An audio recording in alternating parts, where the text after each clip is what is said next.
of your presentation. So, Eric, if you want a record of your eloquence and Yeah. brilliance, you have it now. I'm leaving that to RT.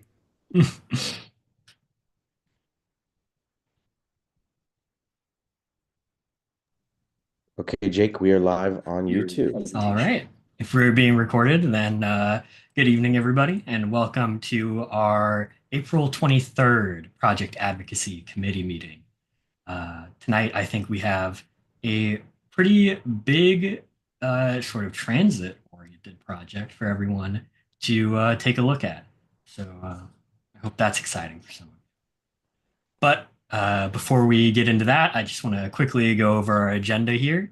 Of course, we'll do our little round of introductions first off, and then I'm have a little question for all of you about mass timber, about maybe doing a little bit more some kind of educational event, or maybe if you all want to learn more about mass timber as a material.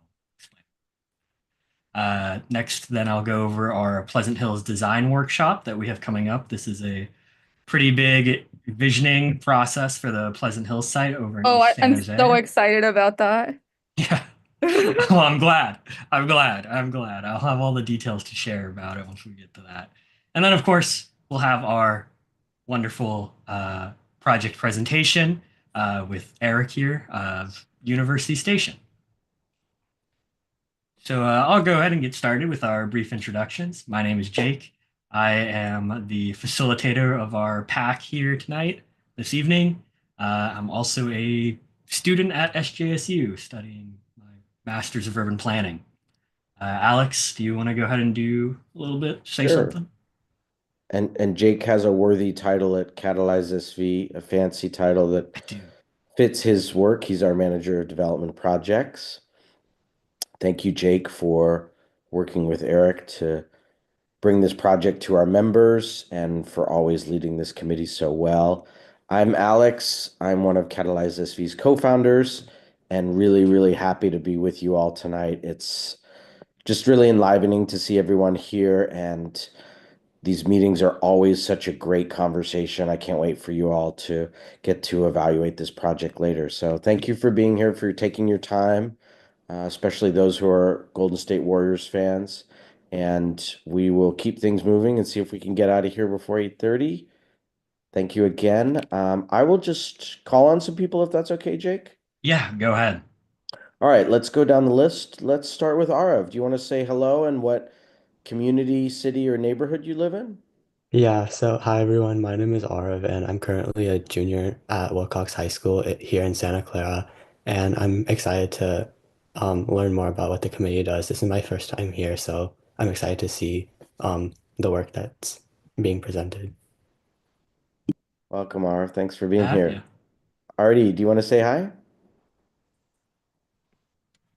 Sure. Hi, everybody. This is my first project advocacy meeting. I'm not a voting member yet, but I've been talking to Alex about, maybe coming to more of the Catalyze SV meetings.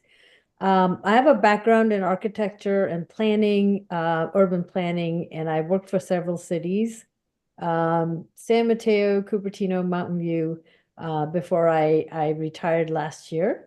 So I've been looking to help in creating more housing and affordable housing in the Bay Area. So this is a very exciting forum. Great. Thanks, Archie. Good to have Augustine, you want to share your name and the community you're from and maybe one other small tidbit about you? Yeah, definitely. Thanks for the invitation. My name is Augustine. I'm from San Jose, California. I'm excited to learn more about this project, um, University Station, and see what's coming down the pipeline. Thanks. Good to see you again. Let's go to Betsy, one of our Santa Clarans. Hello, everyone. Sorry about the no camera laptop situation. Um, Betsy Magus. I'm a resident here in Santa Clara. Also went to Wilcox, although it was a while ago. And well, what else do you need to know? I am active bicycling and also advocating for bicycling. Thank you, Betsy. So good to have you here again. Let's go to our OG, one of our long-standing members, Carlin Black. Carlin, do you want to say hi tonight? Looks like you got a good haircut Yeah, there. I'll say hi. I'm Carlin Black. I've been around almost since the beginning of, I think I was at the first public meeting. Retired urban planner, and my big thing is we need lots more density, and I'm always pushing for more density. It's always good to have you pushing for it, Carlin. Thanks for being here again. Thanks, Carlin. Let's go to Chris. Chris, good to have you back.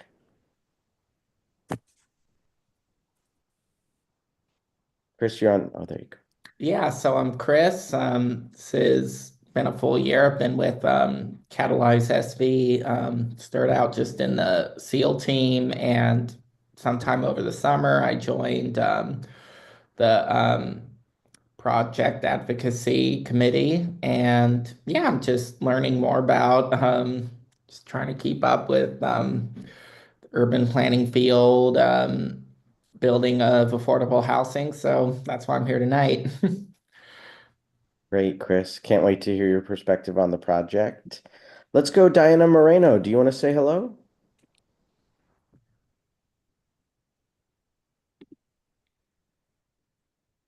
Okay, Diana, we got you in the chat function.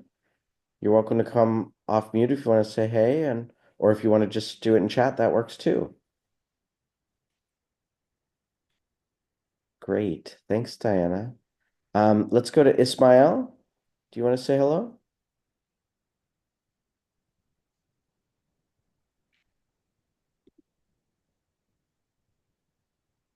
Hey, Ismail, thanks for introducing yourself in the chat. Thank you, Diana, for doing that too. Welcome. Good to have you here. And let's go to Rosario. Do you want to say hello?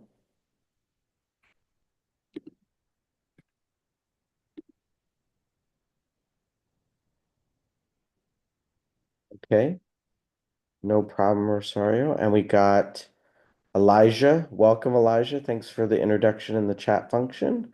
Rebecca, do you want to come off mute and say hello?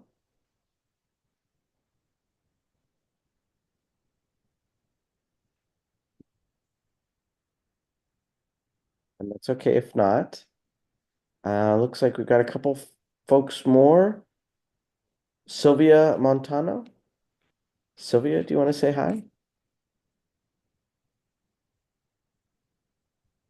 Thanks for being back, Sylvia. Appreciate it. Oh, can I Sandana, yes, yeah, of course. okay. Hi, everyone. I'm Sandana. I'm a student at San Jose State University, studying urban planning and biology together.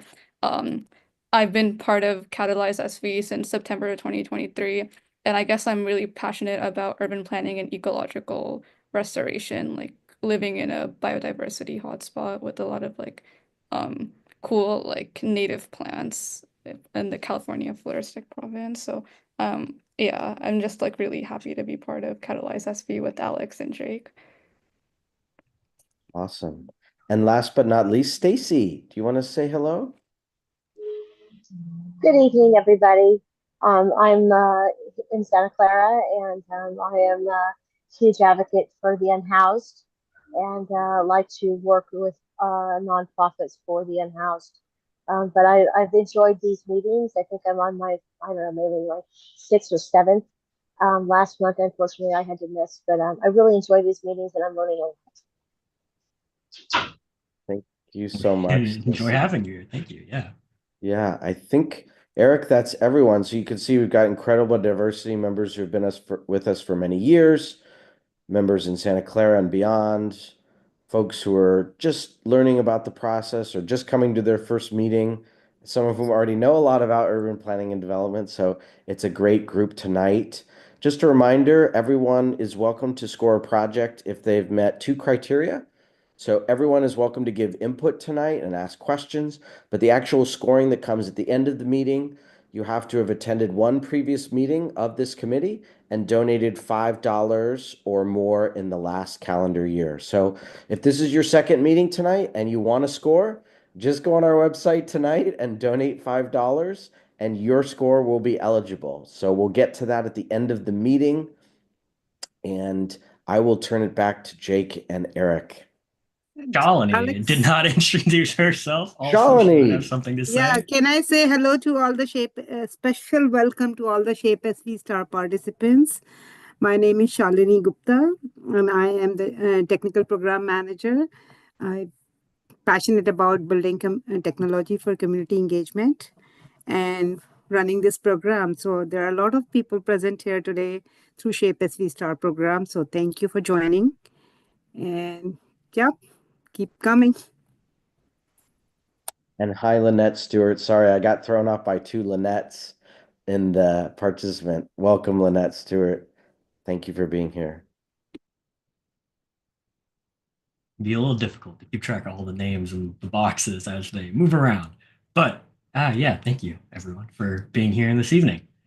And then not to take too much longer, I'll get into our first sort of question for all of you, which is mass timber. It is a word, it is a term. Not everyone has their camera on, but just how many of you are sort of familiar with what mass timber might be or is? If you're not, that's no big deal because sort of wanted to pose a question here of not too long ago, Alex and I and some other folks at Catalyze SV, we got a presentation from the maker of this map over here on the right, the organization responsible for that, Woodworks, to tell us and sort of educate us on mass timber and how it is going to influence housing and development, especially here in the Bay Area. And what mass timber essentially is it's a emerging technology. It's kind of new, not really, but growing in popularity for sure. And what it is it's wood, but it's wood that is processed in a very specific way where it's joined together uh, with a composite material. And what you get is this very strong material that can rival steel and concrete in building. And this allows developers looking to build more sustainably, for one, concrete and steel are very environmentally intensive, and build at points, depending on where you're getting your wood, cheaper than concrete and steel. So it's a material that has the potential to change a lot of how things are done. And we basically wanted to gauge all of you to see if there was interest in an educational event or even just some kind of pack meeting where we bring in a representative from Woodworks to go into more detail about this material and its environmental as well as building benefits. Is there anything you wanted to add to that, Alex? Not right now. That's great. Well, then I guess I'll throw it back, which is, would anyone want to learn more about mass timber or roll this into some kind of educational event where Oh yeah, I think it would be nice if we had, I guess, like a in person or just like online, like yeah, I think one of the options we were looking at was maybe instead of holding our typical hack meeting where we score a project, was maybe bringing in a presenter to present about mass timber and what it is and its benefits. So it wouldn't have to be something super in person if we went down that route. It could just be online over Zoom. And I saw a chat option, but I do. Zoom is so difficult. Oh, Lynette, you have your hand raised. Sorry.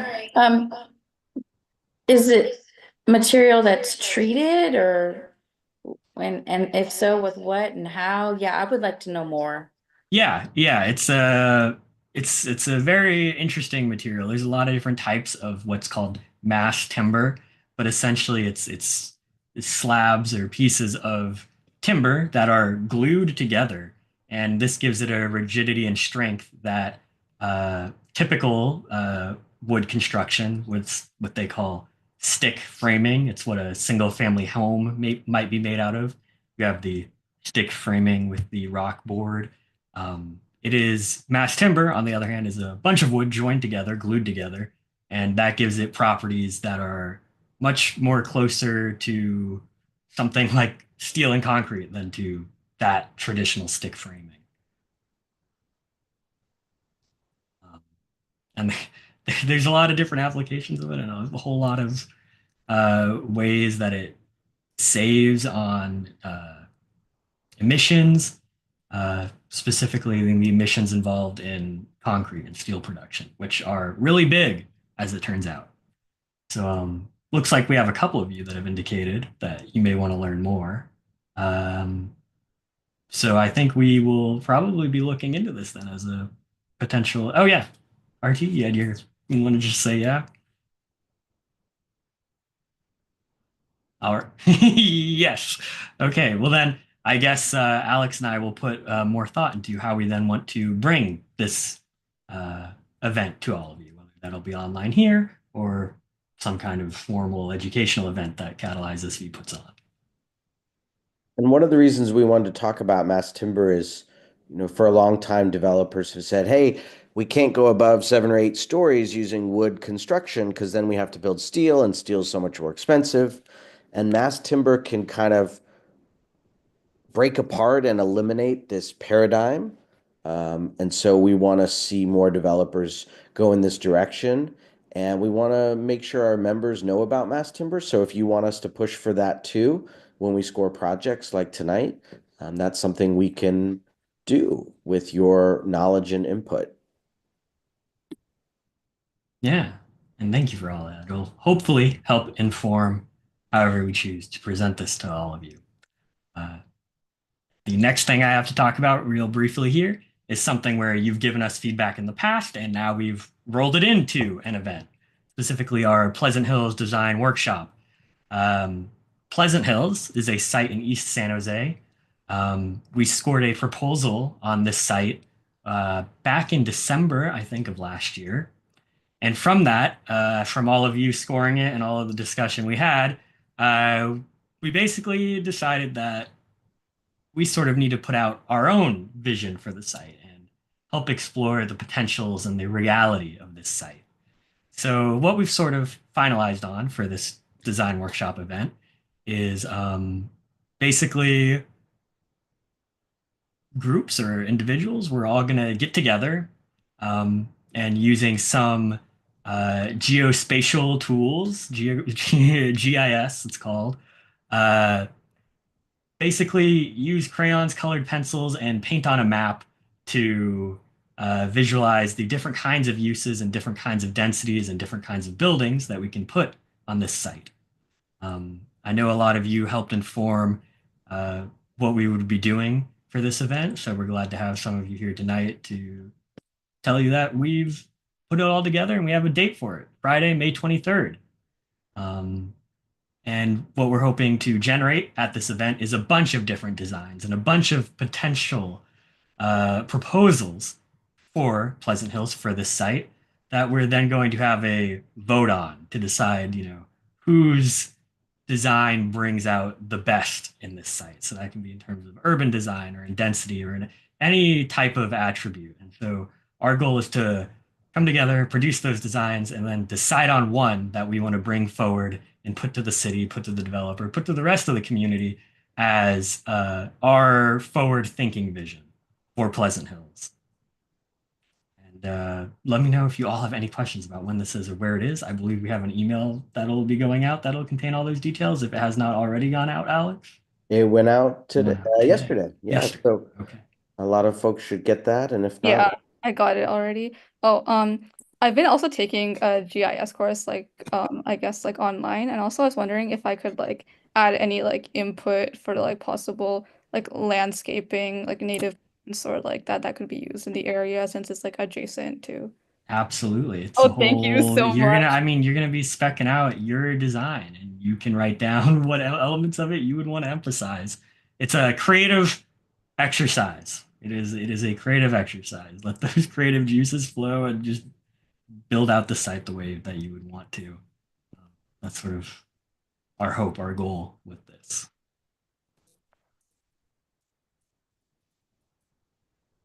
But I want to add like valley oak trees so badly because it's like sort of I guess, native to that area, but I'm just like so excited about this. This is so exciting. Yeah, it should be a pretty fun event. So Jake, Yeah, why don't you put this? I share the excitement. I've already printed out the satellite view of the site and starting writing on it, but making what I want to put there. It's a big site. I But love to hear that. I'll be ready for the computer design at in May. Yeah, we will have for doing the sort of computerized version of everyone's design, we will have volunteers there to help facilitate that, and it'll hopefully Oh, look really nice. one other thing, completely off topic, but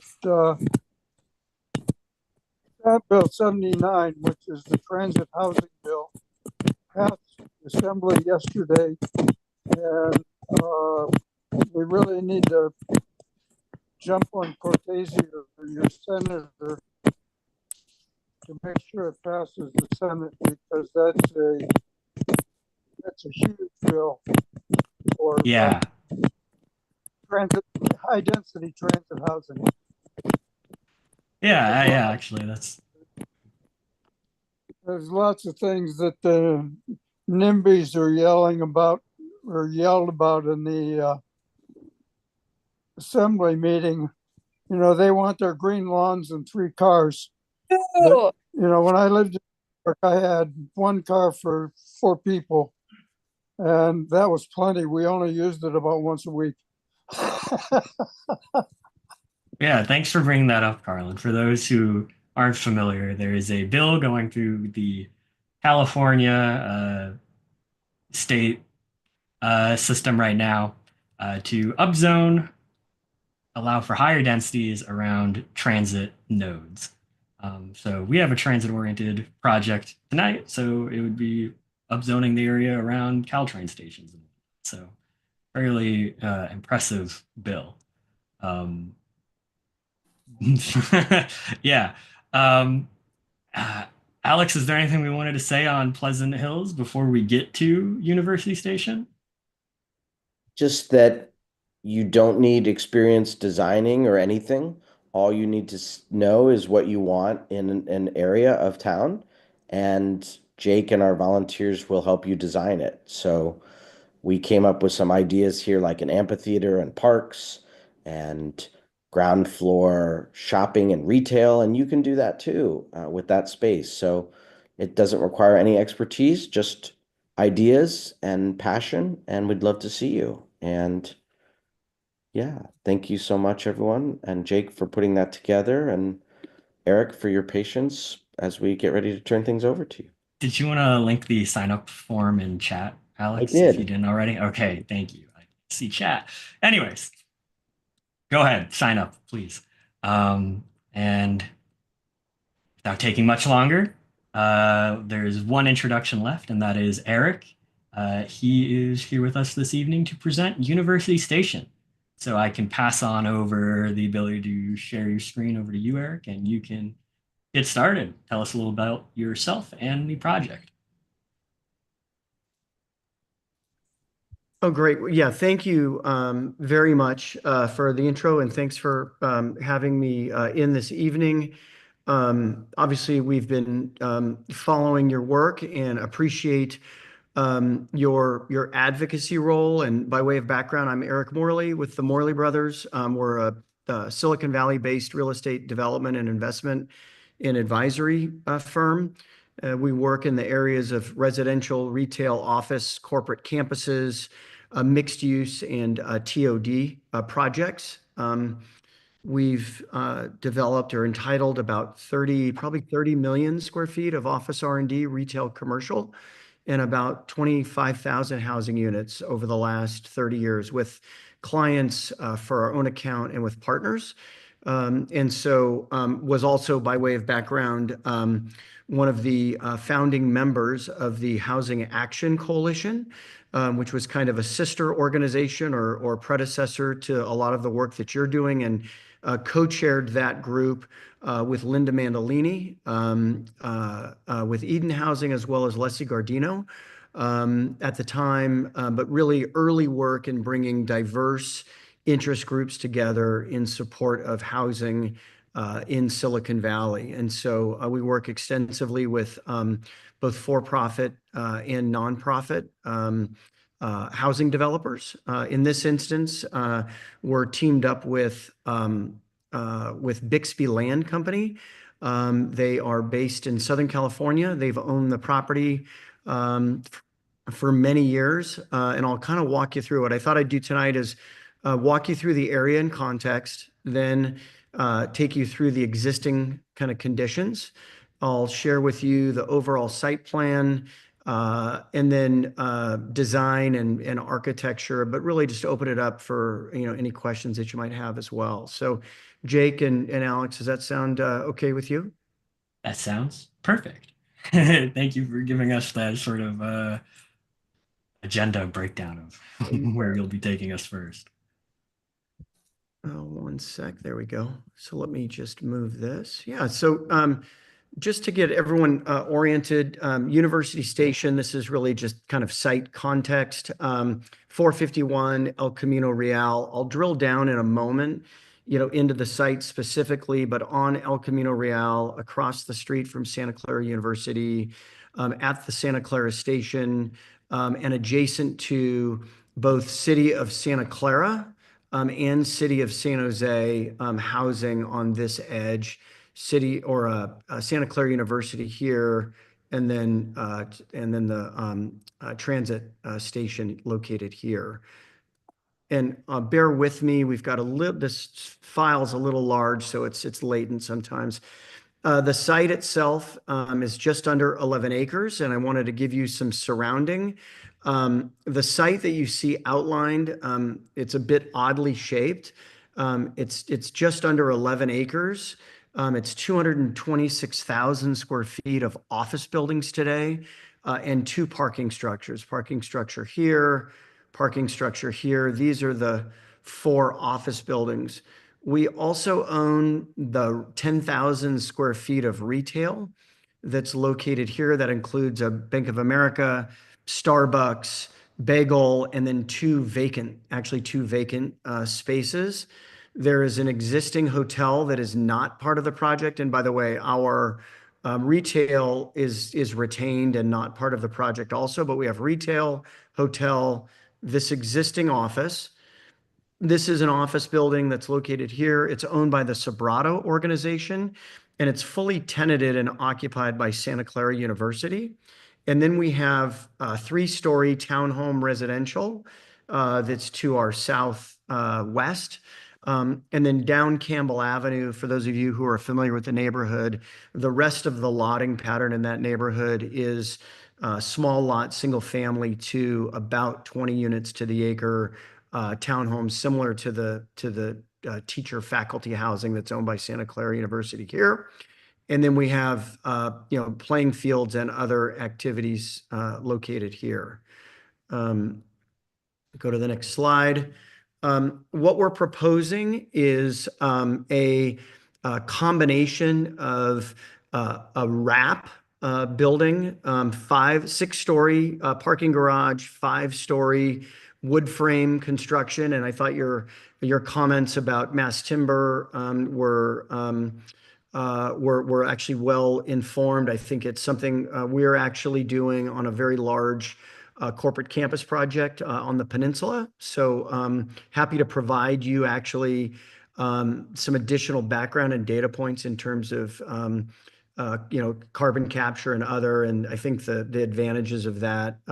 So combination really up on El Camino Real of 6-story garage wrapping, 5 stories of wood frame with a series of open space areas that really creates this strong presence on El Camino Real, a strong entry statement that connects retail and residential. And then at this edge of the property, as we blend into the adjacent townhome development along Campbell Avenue, this here is approximately 72, 73 units to the acre on the wrap, and then we're just under 20 units to the acre on the townhomes. The total units for the project is 408 units. We have a combination of property that's in the city of Santa Clara, which you see here, but then you see this line. There's actually a small sliver in San Jose, and without digressing, I'll just share with the group. There's a small sliver that actually resides within the city of San Jose. Those units, there are 13 units there. The proposal is to actually detach that landlocked 0.91 acres, detach that from San Jose, and include that in the city of Santa Clara, have that be annexed. So we're proactively and collaboratively coordinating with the city of San Jose and city of Santa Clara to essentially bring this little landlocked sliver into the city of Santa Clara that will be part of the application. We filed the application, the preliminary application, in December of 2023 for essentially this project. The project complies with the city's general plan. The project does not require a zoning change.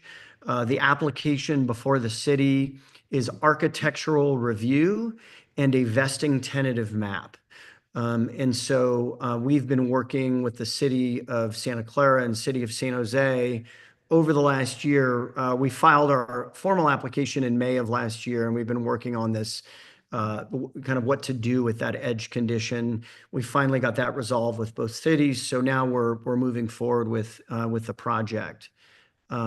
Combination in the apartment. This is for rent.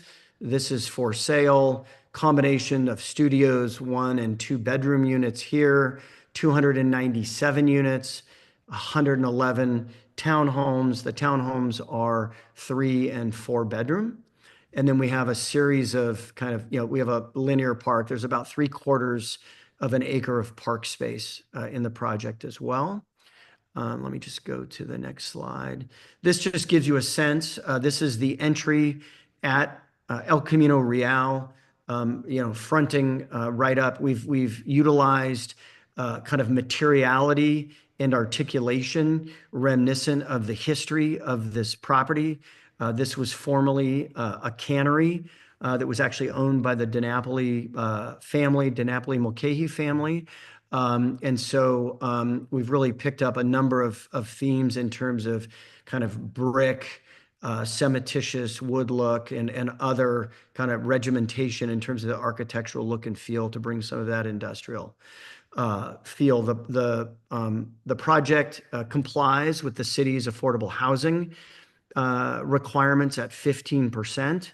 Average at moderate. We have a combination of very low, extremely low, moderate income housing. And I can share the breakdowns with you there, but we comply with the city's affordable housing. We are dispersing all of our housing within the development. So in each of those units, in the both market rate housing and affordable townhomes, as well as the apartments. And then this just gives you a sense of the kind of look and feel of the townhomes, picking up some of the materiality that we have in the wrap building to really integrate the neighborhood. So we're really kind of completing this neighborhood in terms of retail, hotel, introducing residential, having it feather and blend with the adjacent townhome, but also bringing significant density, literally adjacent to the transit stop with the 5-story wrap product. So that's just a very high level. I'm going to stop, but just kind of share with you where we are in the process. We filed the SB 330 application, as I mentioned, in December of 23. Filed our formal application in May of last year. I've been working with both cities. We are now kind of moving through the environmental review process. We hope, although it hasn't been confirmed, the city will soon, do its environmental review for the project. We're very early in terms of that process. Expect hopefully an EIR scoping session in May, hopefully a community meeting in May for the project as well. But those have not been set yet, but just wanted to give you kind of a heads up. We don't anticipate this project coming before the staff for architectural review until really probably this time next year. So there's probably a year of environmental review and process to be completed. So that just gives you a sense of that timing. We're very excited to actually take what is, become really kind of functionally, obsolete office space, even though it is newer product, and also, bring housing. I think there's always a balance, and I'm sure we'll talk about this. There's always a balance of how do we deliver housing in this market? I think, Alex, Sean, my brother and business partner, some of you may know, worked in city government for many years, was chief of staff to Susan Hammer, former mayor of San Jose, and her land use aid. And we've spent many years, doing development throughout the valley. He recently attended the City of Santa Clara ULI presentation about the challenges and barriers to delivering housing in Santa Clara County. And there were a number of developers on the panel that were very focused on how do we get projects to pencil today. And so there's this very difficult and tricky balance between density and construction cost and getting actually projects financed, and getting projects built and getting affordable housing delivered, as opposed to, getting them planned and approved, but not getting built. I'm sure you've seen in your committee over the last, several years, this kind of drop off of projects that are actually being constructed that are very high density. And the reason for that is interest rates today, treasury, spikes, construction cost, kind of the flattening of rents, and absorption. And so, our goal with this project, while clearly, this project, could it be more dense? Absolutely, right? In terms of, its location, but in terms of being able to deliver something, this project, can be built and will be built. And so that's the balance that we've struck here in terms of making that work. The last thing I'll say is the city of Santa Clara is also working on the station area plan today. So some of you may or may not be, active in that, but there's a multi-year specific plan going on in the area. This project is actually being considered in that plan as proposed, so it will nest within that plan as we've proposed it. And so that's how it will be treated in the specific planning process. That process probably will continue for another several years before it's ultimately approved and implemented. But we continue to track that. But just wanted to give you a sense of how we nest inside of that larger planning area. So with that, I'm again really appreciate everyone's time, and really great group, great turnout, and happy to answer any questions that you might have. Yeah, thank you for that, Eric. And then, of course, everyone, you can just raise your hand or speak up, whatever you would like. I see Carlin has his hand up. So, Carlin, you can start us off. Yeah,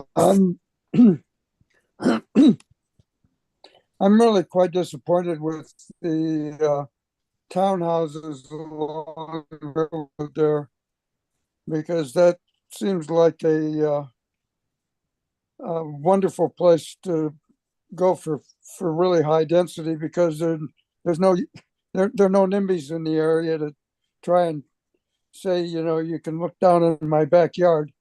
The railroad doesn't care. And it just seems to me that that's should be a much higher density in that townhouse area. Thank you, Carolyn. Chris, or I believe you had your hand up next.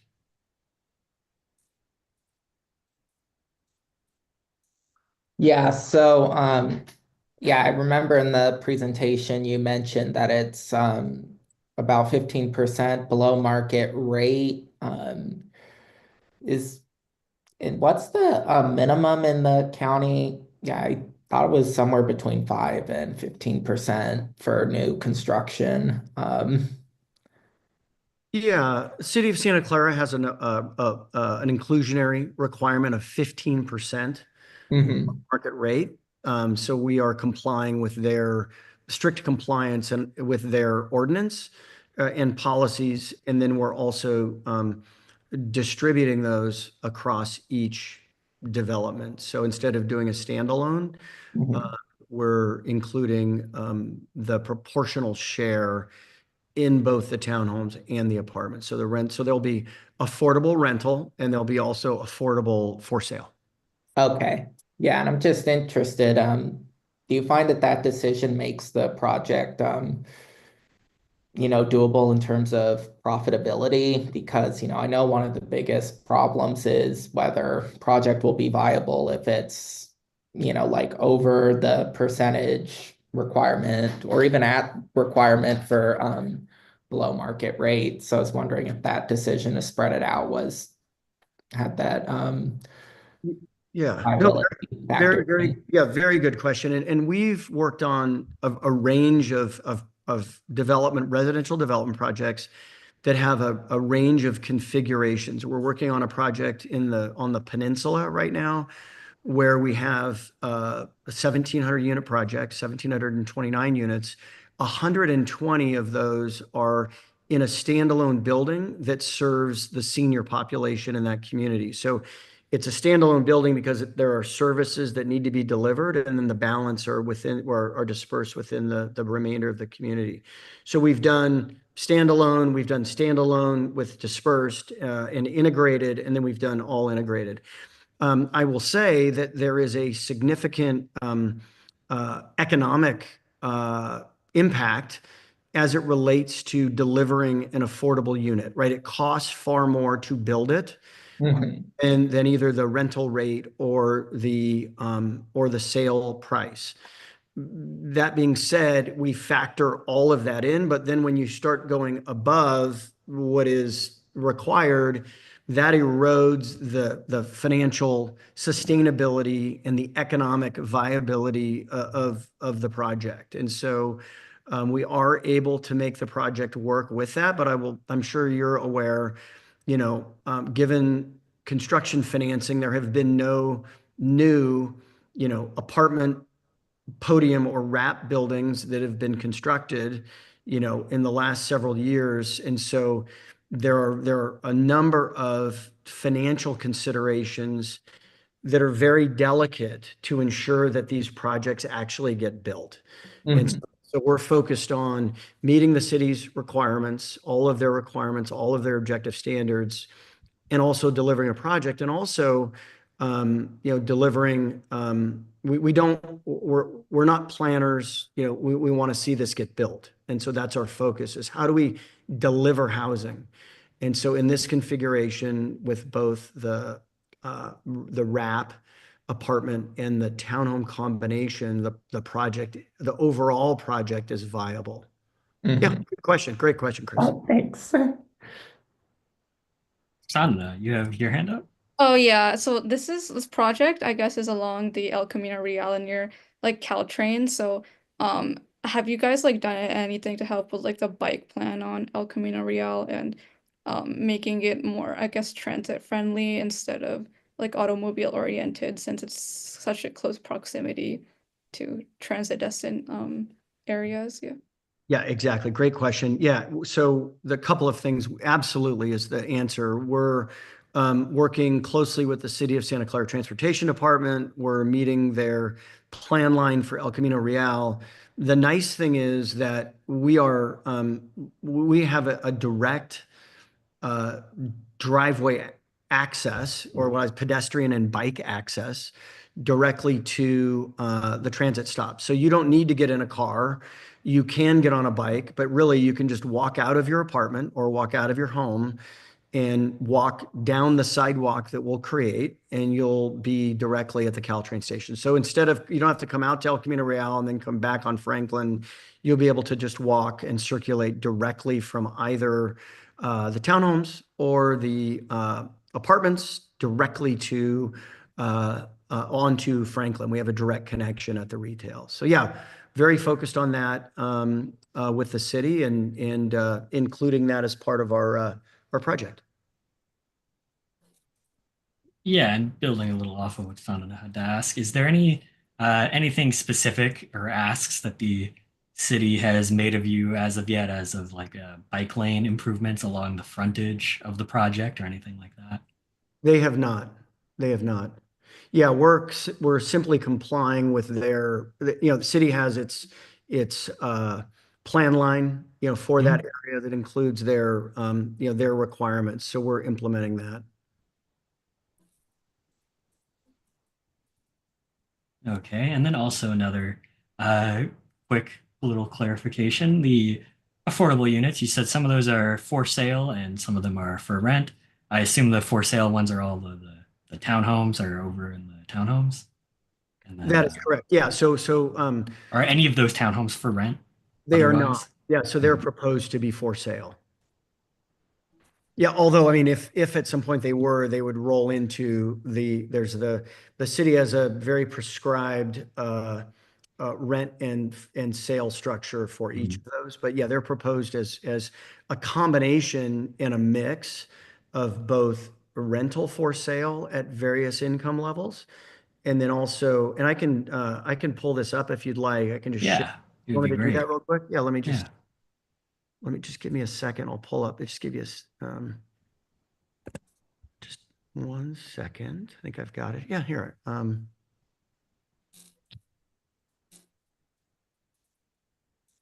There we go. So I'll share with you first. Can everyone see that okay? So the city's requirement is to meet its 15% percentage of units are 15% moderate. And so we have one extremely low, two very low, two low, six moderate at the 110, six moderate at 120 for our total of 17. So that just gives you a sense. The idea is to blend that on the for sale or ownership. Then that arrives at the city's mandated affordability. And then in the rental, we have extremely low one, very low one, low 34, and then moderate at 11. So that just gives you a sense at the 290 at 97. Yeah, thank you for that breakdown. Very informative. Yeah, and I'm happy to send that along as a follow-up. Also happy to send along, or they're actually, the plans are uploaded on the city's website, but I didn't get into, percentage of ones, percentage of 2-bedroom and 3-bedroom units, but I can send you the link to the city's website that includes, all of the detail as well, if that's helpful for the group. Yeah, maybe if you could talk just a bit about maybe the size of the units, like it is right across from a university, or maybe those apartments are those geared towards the more university students, or what are the sizes and what Yeah, sort I of know. demographics are you looking to Exactly. bring in? You'd think intuitively that you'd have a student population. So these range, the apartments are studios, ones and twos. They average about just under 800 square feet across, but they're, anywhere from, 600 to, just over 1,000 square feet. What's interesting is the Prometheus project that's just down the way on Benton.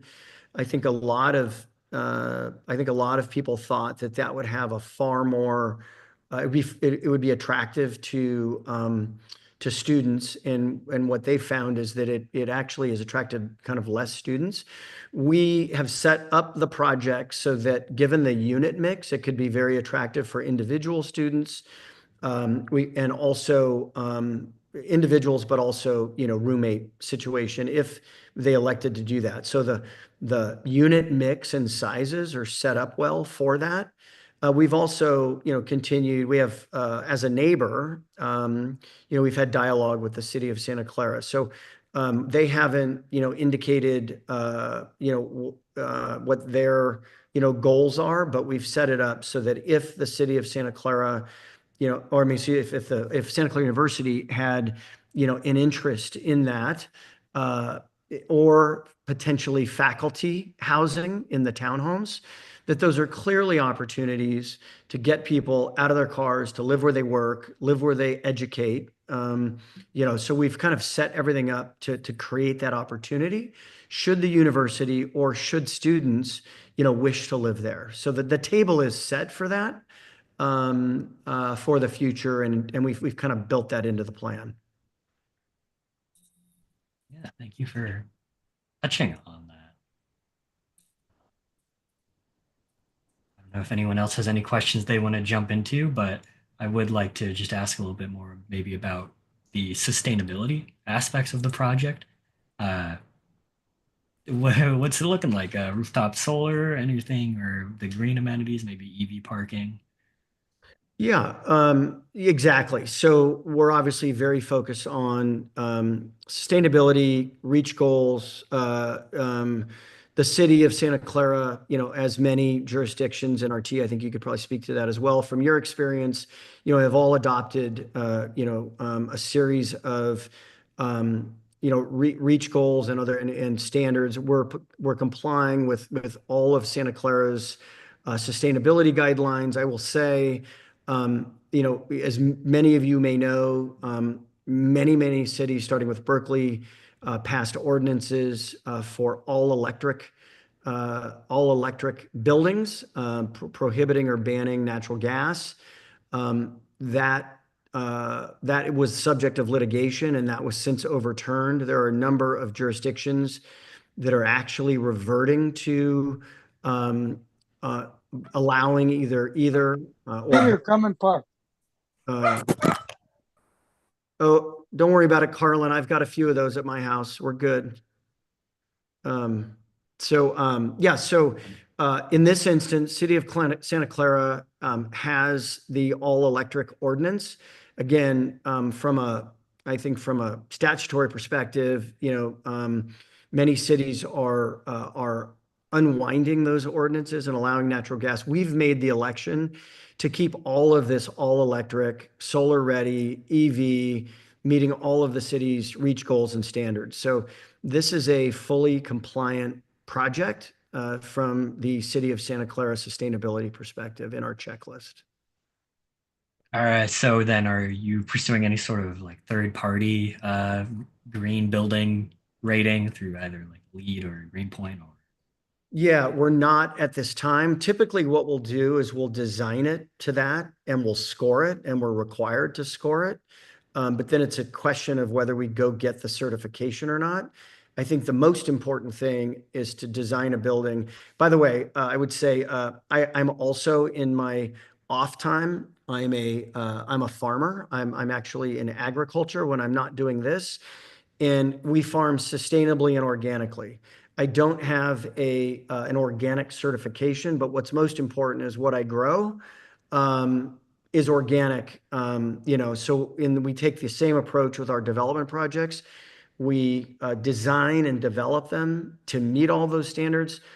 Do we go get the certification? Sometimes yes, sometimes no. We just haven't made that call yet. But we've gone through the city's checklist and meet all their requirements. That's not to say we won't. We were early in the process, haven't gotten there yet. So LEED, Greenpoint, we just haven't we haven't gotten there yet. Okay. Is there any like oh, go What ahead. do you grow? I grow grapes. Oh wow. Is it for wine specifically or just We grow table grapes, and we grow wine grapes. Yes. Like, do you grow California wild grapes? Sorry, I'm sorry if I asking this question. And apologize for we've gone ag here. Do we grow? I'm sorry, I couldn't understand. California wild grape. So we grow four varietals of grapes that are. We don't grow a wild grape, but we grow four types of wine grapes. Okay, that's really cool. Yeah. Will grapes be incorporated into the green space or the open space? It just depends on the water allocation. So we're drought tolerant, we're native, and we're climate responsive. And so if grapes will fit that, we'll think about this is really Oh my God, I love that. Yeah. yeah, no, it's just, but in all seriousness, this is all, it is drought tolerant, climate responsive, native, on the site. So I was, a little bit joking on grapes. We want to be mindful of that setting. Yeah, interestingly enough, has a great history in terms of its canning history and agriculture. So It would be cool if you put like grapevine trellises like all over the buildings. In terms of that sort of history of the site there, or is there any way you're sort of like echoing that history in your design, or maybe an art element or anything like that? yeah, so our architects, KTGY architects, actually studied the history of this site to start, right? So KTGY actually, with a blank slate, went back. We actually, my brother and I grew up with the DiNapoli family that owned this cannery. We, spoke with them and know them well, and so really garnered the history of that. We really picked that up in terms of the architectural look and feel, and really predominantly on the apartment wrap building. So, really bringing in those brick elements, those more kind of industrial cannery kind of look and feel in terms of the kind of regimentation of that building. And then in terms of an art piece, we haven't gotten to art yet.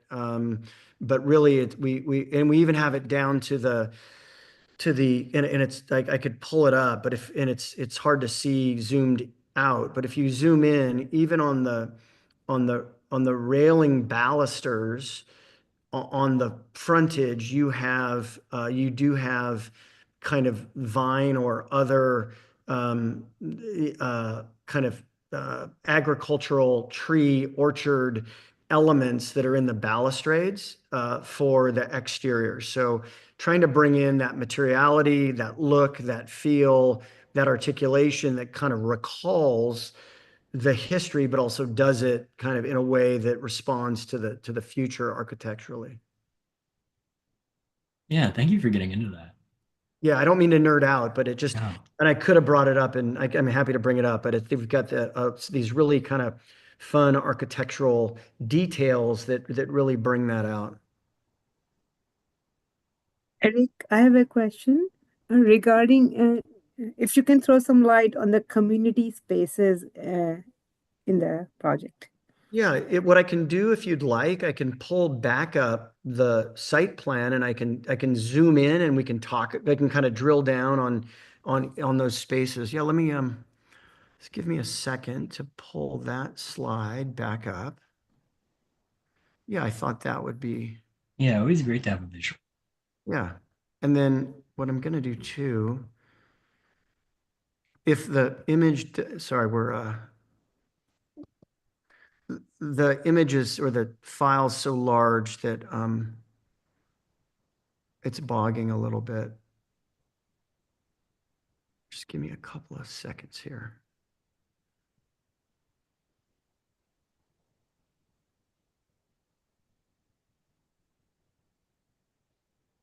Here we go.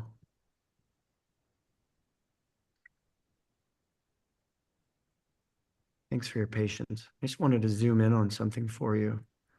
Here we go. So before we go to the landscape and community areas, I just wanted to give you a flavor of this.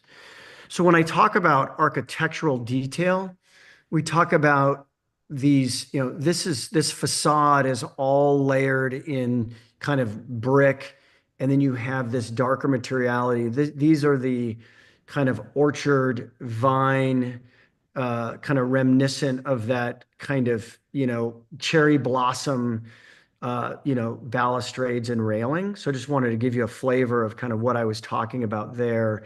Just these, and then obviously this warm wood look, cementitious material that lasts, and lives really well. But there's just these really rich, uh, materiality here. Let me go up. I'll get you. Here we go. Sorry, it's jumping around a little bit. I'm going to take a moment to zoom in here. And every time I click, there we go. So let me zoom in just a little bit for you, and this might help zoom in on the apartment.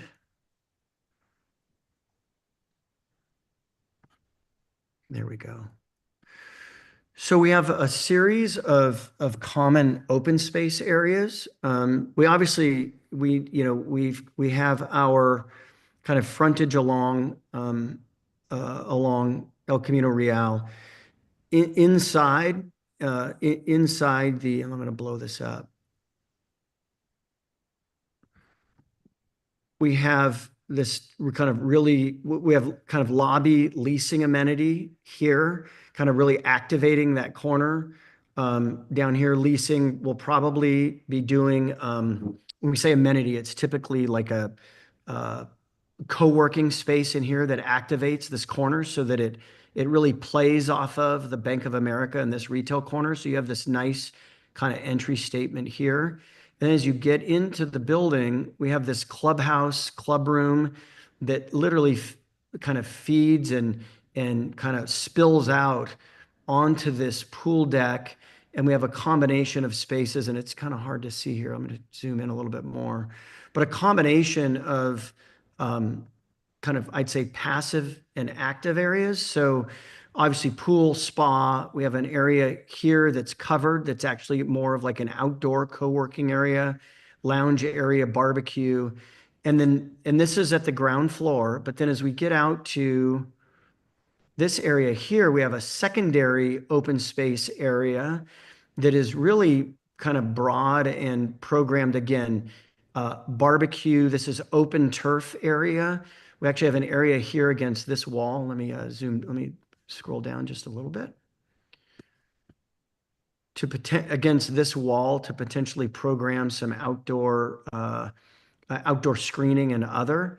And then this opens kind of onto this lane. So there is a, security, if you will. There's a, a wrought iron or railing here, but really nice space here, and then pedestrian path.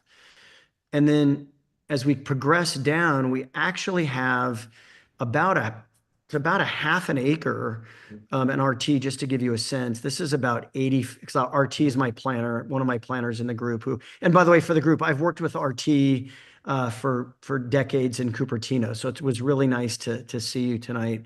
This is about 80 feet, but this has a set of walking paths, but then also it's activated with barbecue area, tot lot. We actually have now there's a basketball area here, half court basketball, park course, kind of exercise area that continues. We have another barbecue area, kind of gathering area here, all interconnected. And then as you cross over, we have these other kind of nice, kind of discrete areas here, that allow for these small like areas to cluster and commune here and here, and then kind of really nice cadence as you roll through. It also provides us a nice buffer with this office building that will remain. So the idea is to have a good neighbor fence that's landscaped and nicely done, but it also provides kind of a nice edge condition for the for the existing office. Was that helpful in terms of just some of the open space and amenities? Yes, thank you. Yeah. Yeah, sure. Yeah, and then Betsy has their hand up. Go ahead and ask. your question, but also on the rendering you set up, I saw the bike room on there. That's what I was going to ask about. I was gonna try to jump the gun. I had an idea of what you might ask, but yeah, go ahead. I was going to ask what first of all, I appreciate that it's kind of facing the station there. I think that's a good plan. I was going to ask what the capacity of that is in relation to the number of units, and also whether there was any e-bike charging in there. Yeah, no, good question. So in terms of capacity for, How many bikes can you put in that bike room? I think we're actually at one per unit. Yeah, so what I'll do, I don't have it in front of me, but Jake, I'll pull that and send it back to you. But we actually we're compliant with the city's requirement. I literally don't have that sheet up. So let me come back to you, Betsy. We are compliant. We grew it, and I'll grab that for you and get back with you. And e-bike charging. Yeah, so well, first, let me just say, I'll have to go back and check. We do have in the bike room chargers. I just don't know how many. And so what I'll do is I'll circle back with you on that as well. Yeah. And obviously, I mean, given for the group, I mean, we always say, are you electric or are you acoustic is the way we describe our mountain biking and e-biking, right? Are you acoustic or electric? And I think given, the absolute revolution, that has occurred in terms of e-biking and mobility that's been created, and enhanced and advanced as a result of that, we want to be supportive of that. Because that gets cars off the road. So I think we're aligned, with you there, and would welcome any feedback from you as well once I get you the numbers.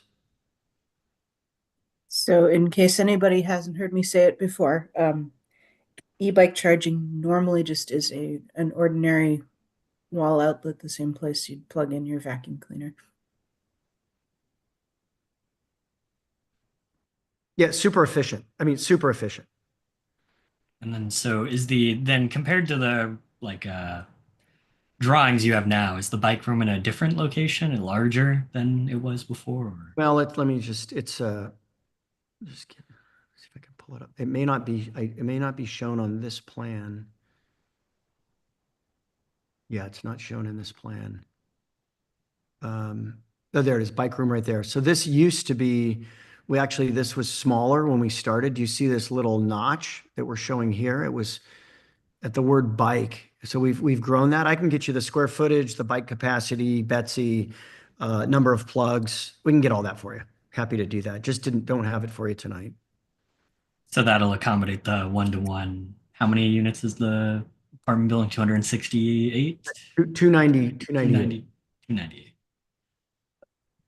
So yeah, if there's any way to get it while we're talking, Eric, that would be helpful. If not, what I'll do is when you send me to the soundproof room and you're chatting, I'll pull up a plan and send it over to you and Jake. Thanks. Can we pin you down a little bit on the amenity lobby space? So could it just be just the lobby, in which case that's not as active as if it were co-working space or retail or because you said it could, I thought you said it could be co-working. So so when I say co-working, that's for residents, right? So that amenity space is for residents. The project does not include retail, and there are two reasons for that. One is that we own the 10,000 square feet of retail that's immediately adjacent. Two of those stalls have been vacant for years. Can't give those away. That's number one. Number two is that Prometheus had a requirement to do either 30 or I think it's 30,000 square feet, but don't quote me on that, of space in the Benton. That space has continued to have, paper in the, in the windows and not be leased and not be successful. And I think the only thing worse than requiring and having retail is having unsuccessful retail. And so in this instance, given the fact that we have retail immediately adjacent, we don't want to cannibalize that. But what we do want to do, and the reason that we placed our lobby and our kind of, again, activity space there, it's about 5,000 square feet, is we want to activate that as well. So I don't see it as just, you can't do just leasing in 5,000 feet, right? The goal there is it's double height.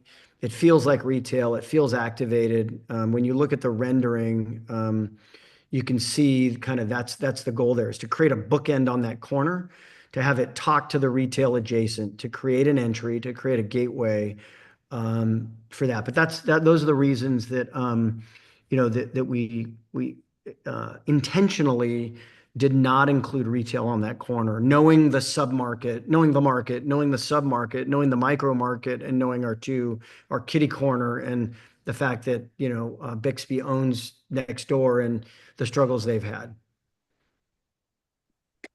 So when we write up the write-up on this project, we would mention things like ground floor activation.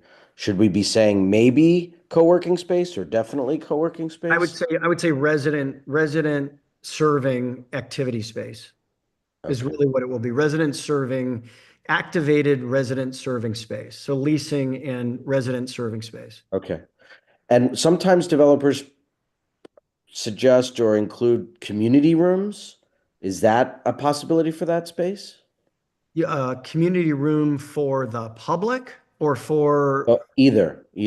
Yeah, so we have a community room programmed it's adjacent to the pool. That's the clubhouse, club room, community room. So that is programmed.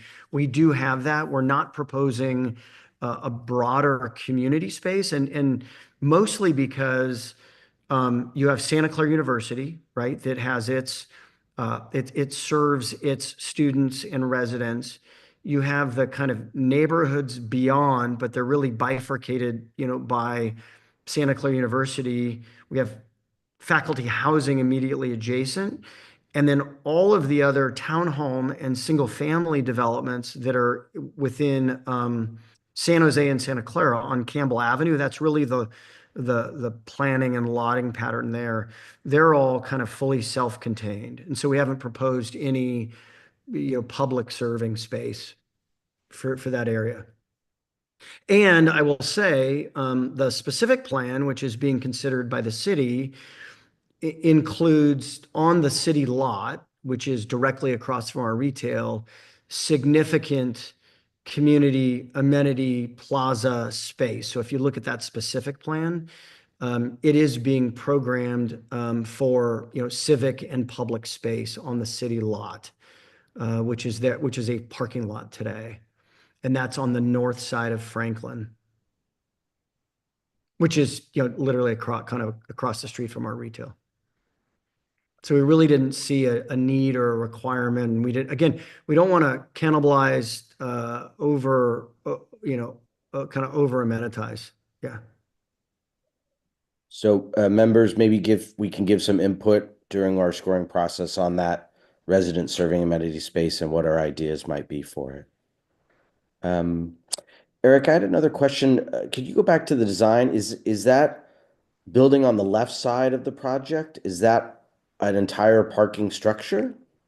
Hold on, let me Am I seeing that right, Jake? let me pull it up. It's wrapped around it. So Yeah, so you don't, yeah, so the idea here, let me just give me 1 second to pull this up for a second. Take me just a minute, give you just a flavor of this.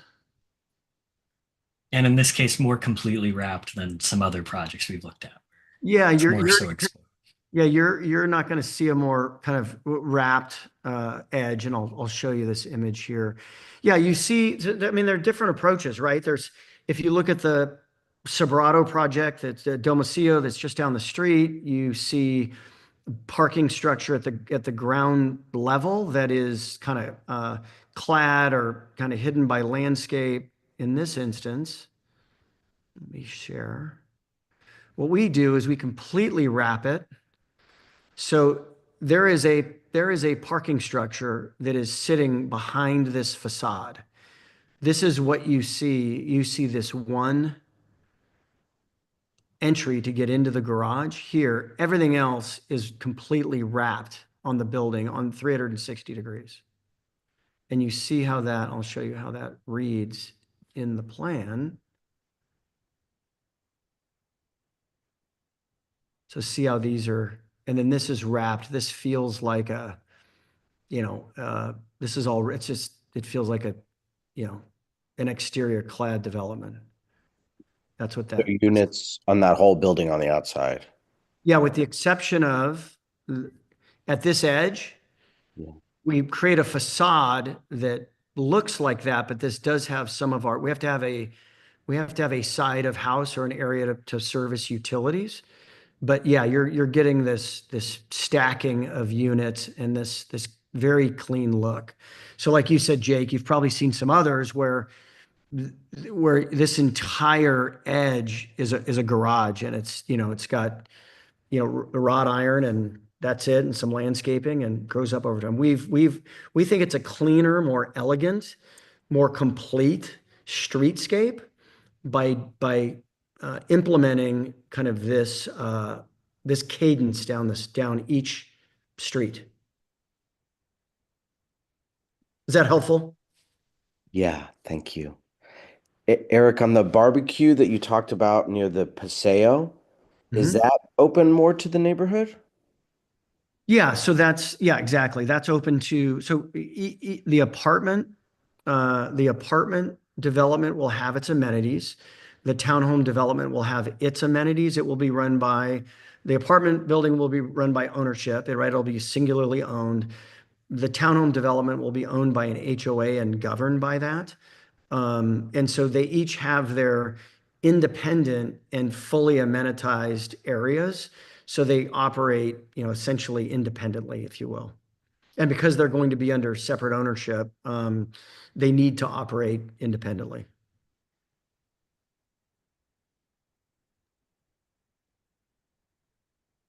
Eric, if you can throw some light on the timeline, which phase exactly this project is in right now? Oh, yeah, sure. Yeah. As I mentioned, so we submitted our preliminary application back in December of 2023. So the SB 330 application, for those of you who are, many of you, I'm sure, are familiar with SB 330, that essentially, locks in all of the city standards, development standards as of the time of the application. So because we are compliant with the city's general plan, because we don't require a zoning change, this is really just an architectural approval and a vesting tentative map. And so, it's taken us some time to work with San Jose and the city of Santa Clara to work through how to treat that landlocked sliver. Both cities have agreed to go through the detachment from San Jose and then annex into Santa Clara, because it just didn't make sense for city of San Jose to own a landlocked or have in their jurisdiction a landlocked parcel that frankly they didn't even know was in their jurisdiction until we made them aware of it. So we are moving through the application and the CEQA process right now. The city, we expect, the city will do an EIR for this project, an environmental impact report. We hope that they'll have a scoping session in May or June for an EIR. That date has not been set. And then in terms of community meeting, again, we're hoping May or June. We'll let you know, Alex, and your team, we'll keep you posted along the way, so that you've got visibility, but we don't anticipate this coming to the Architectural Review Committee until, this time next year, most likely. So, that's just the environmental review process, right? It takes a long time. So basically, construction will start probably another 2 years down the road? it'll start in, so we anticipate construction to start about 6 to 8 months following approval. So we will begin our improvement drawings, our final map, and our construction drawings kind of late this year. And so as soon as or concurrent with our approvals, we'll submit all of those, right? And we may even do that early. And that puts us in a position to break ground. Takes the city about 6 or 8 months to approve the construction drawings, our building permits, our improvement drawings, and all of that. So, and then it's about a 28-month build out on the wrap, and then it's about a 20, I'd say 18-month to max 24-month for the townhomes. Right, they're just easier to build. We have to build a garage, then we have to, and we also have to complete, that entire apartment building before we get a C of O to be able to lease them. So you're essentially building up, as opposed to the townhome. So so that's our current timing. All the infrastructure will go in at the same time, all the demolition will happen at the same time, and then there's just construction timing. So when does the community engagement gets going? Is it already going, or Yeah, it's already going. So we've been meeting. With our immediate neighbors. We've met with representatives from the Old Quad. The city really dictates the pace and timing of the formal community meeting. And I believe that they've been waiting until we worked through what is the project. And I know Alex and Jake, have wanted to have us, present to you for some time. And I think we shared with them, we want to make sure that we've defined the project. Are we going to process a project in San Jose and a project in Santa Clara? We originally had an application for 13 units in the city of San Jose.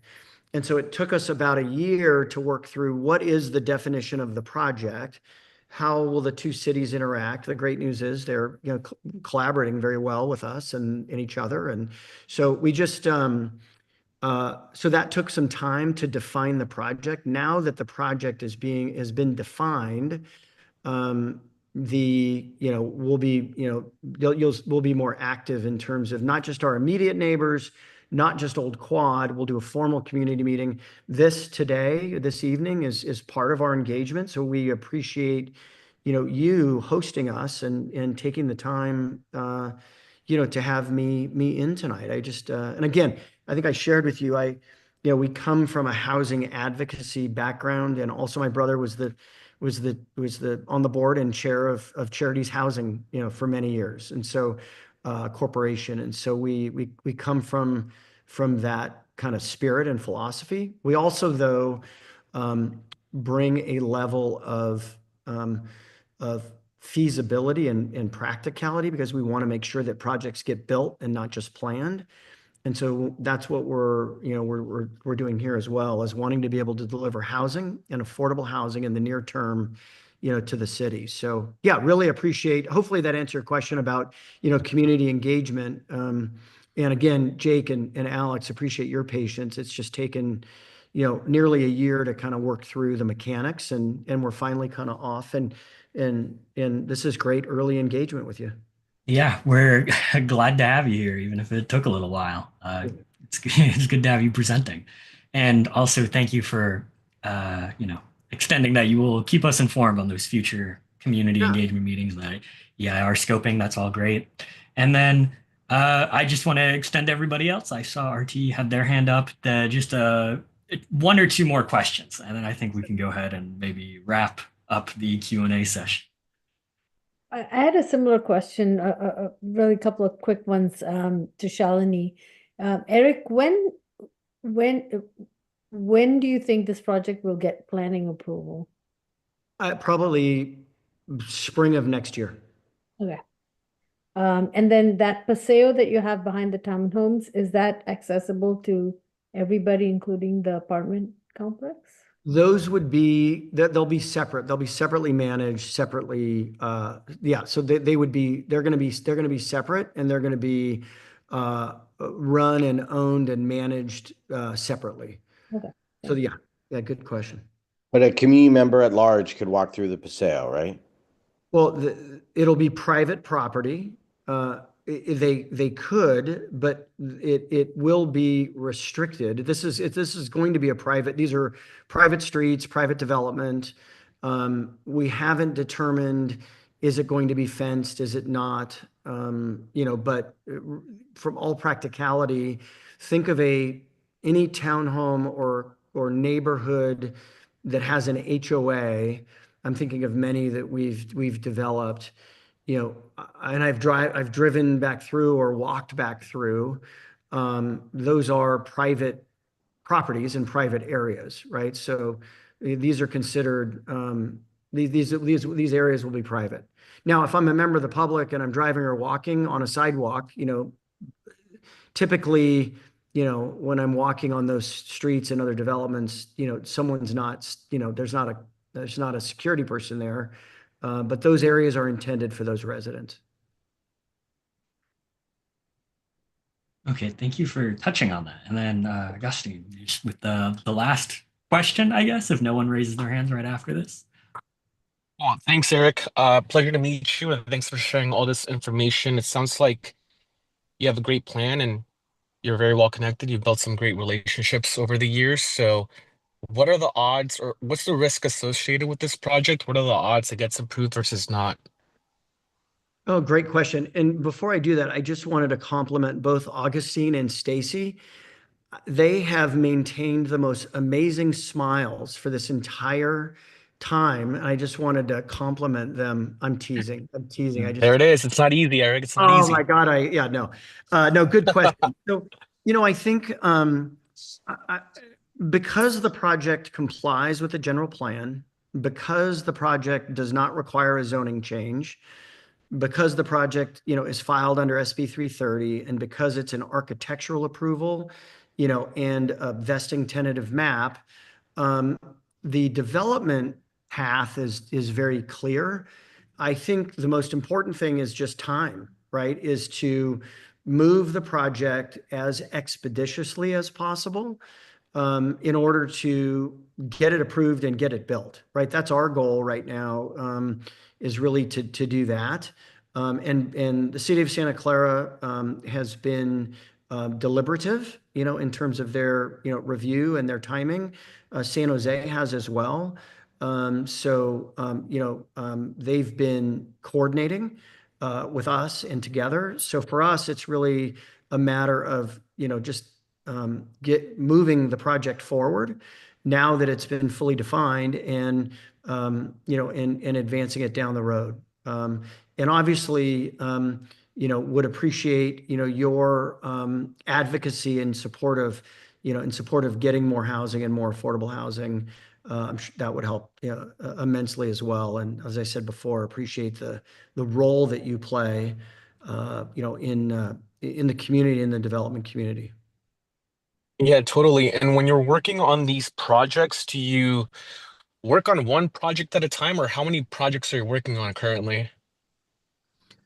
We work on a range of projects that are at a range of stages in the development process. So, we just completed building a 1 million square foot state-of-the-art research and development building for Intuitive Surgical on Kiefer Road. So for those of you who are in Sunnyvale and have a chance to drive down Kiefer Road, as I mentioned, we develop residential, retail, office, corporate campuses, mixed use, TOD.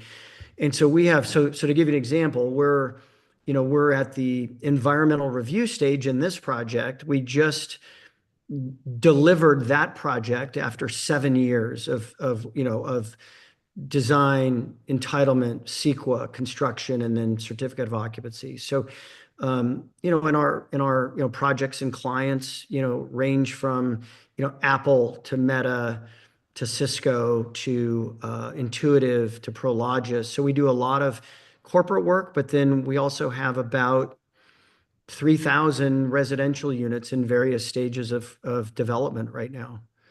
So it just depends, on kind of where they are in the process. And what we find is, they're all at different stages at different times. So, we've got a mix right now of and then we also, have education, healthcare, sports and entertainment that we work on as well.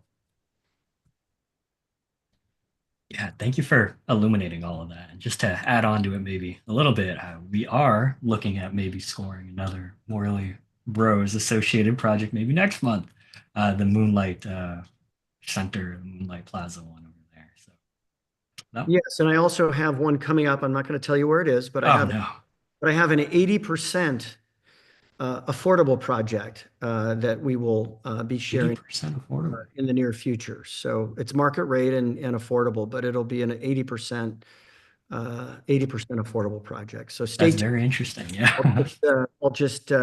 I'll leave you with that. So we're really excited. That's about 6 months out.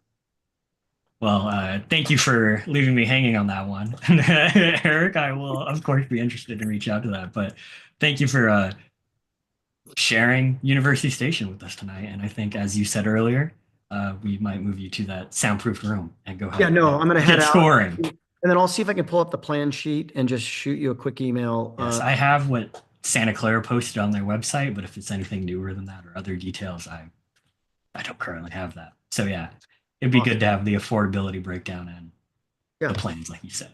Awesome. Hey, thank you everyone very much. Appreciate your time. RT, good to see you. And thank you again for having me tonight. Okay. And thank you. Bye. Bye. All right. I think once we go